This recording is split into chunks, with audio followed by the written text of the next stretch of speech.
Lewis knew how disappointed I was. He arranged for Mom and me to use his little motorboat on Lake Victoria in Kenya. We'd be taken to an uninhabited island, Lolu, where I could watch vervet monkeys. It would be good practice would would give me some experience in how to approach and observe wild monkeys.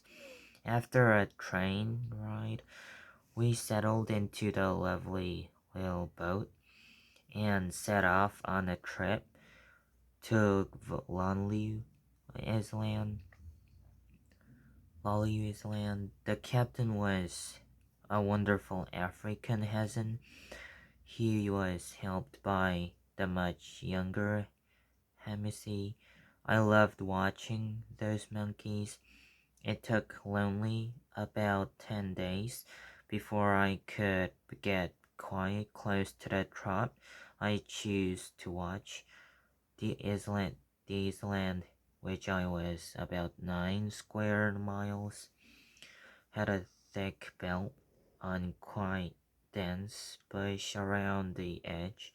The middle, the middle was the the middle was grass covered with a few low trees and some big rocks. Mostly I stayed in the grassy part and watched the monkeys as they moved about in the trees and low bushes when it was hot in the middle of the day.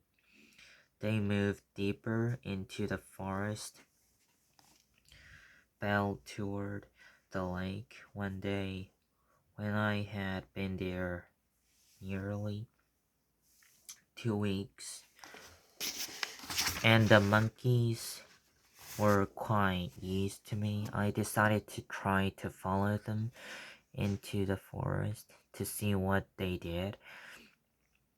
I was going slowly along one of the tunnels made by hippos through the thick undergrowth where they move in its land to graze at night.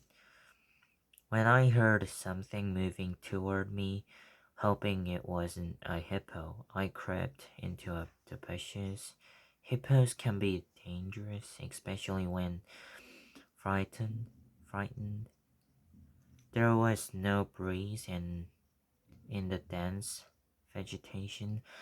My scent would hang heavily in the air and betray my presence to any animal nearby. When I finally saw what was approaching, my heart gave a great thump. It was much more frightening than any hippo. It was an African dressed only in a cloth with a spear in one hand.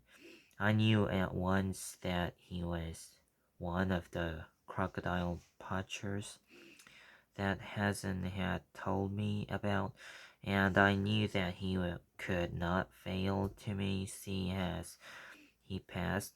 So I stepped out into the hippo tunnel and said, "Jambo, how are you?" The man stopped as if I had hit him, and quick as lightning raised his arm.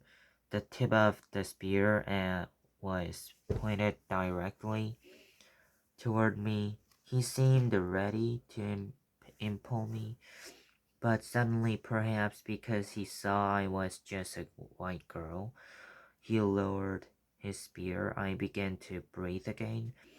He was very angry. He shouted at me. I couldn't understand all he said, but I did.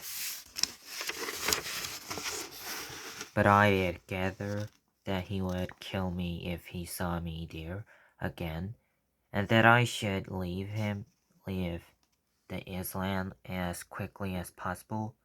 Finally, he went away.